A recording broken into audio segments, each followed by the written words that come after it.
The prize-winning film The Gravedigger's Wife looks like the work of a seasoned director, yet it is Khadar Ahmed's debut feature. Its pacing, timing and beauty show a confidence belying the 40-year-old's lack of experience.He fled Somalia's civil war with his family and ended up in Finland aged 16 and has never made it to film school.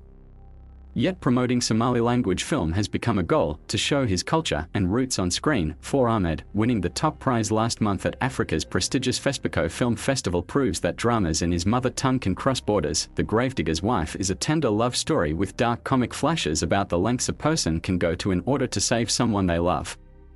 The gravedigger, Gold, played by Omar Abdi, sits outside hospital with his comrades, shovel in hand, waiting for a patient to die. Ironically, it is only through these deaths that he can make money to help keep his sick wife, Nazra, alive. Played by Yasmin Warsame, she is dying of kidney failure. The enormous cost of life-saving treatment forces Gold to make some extreme decisions. This simple, pared-down story, filmed with long silences and expansive landscapes, is nothing like the tales that Ahmed grew up with. He recalls a diet of Bollywood films filled with music and dancing and happy ever-after endings. I had no reference for this film. I had no film that I could compare this to, Ahmed says. So I had to create my vision of how I see it. In fact, he cannot remember ever seeing a professionally made Somali film at the cinema. His mother was in tears throughout the entire screening when The Gravedigger's Wife premiered at the Cannes Film Festival in July. She was so overwhelmed, he says. There are so many generations who have never had the pleasure and opportunity to see themselves on the big screen. I wanted to create that. The Gravedigger's Wife is set and was filmed on location in Djibouti, which neighbors Somalia, but it has not yet been shown in the region. A large audience of Somalis and people of Somali heritage did get to see it at September's Toronto International Film Festival. They all felt a sense of pride. It was a joy to watch them enjoy it and then come up to me afterwards, Ahmed says. The director also hopes that his path to making the film could serve as an inspiration. He never went to film school, nor received any formal directorial training, and has never worked on anyone else's film set. His journey began a decade ago when he wrote the first draft of the screenplay. He was so determined that he would direct it himself in Somali that he put it to one side to learn the craft, in part by absorbing the ideas of the films he loved.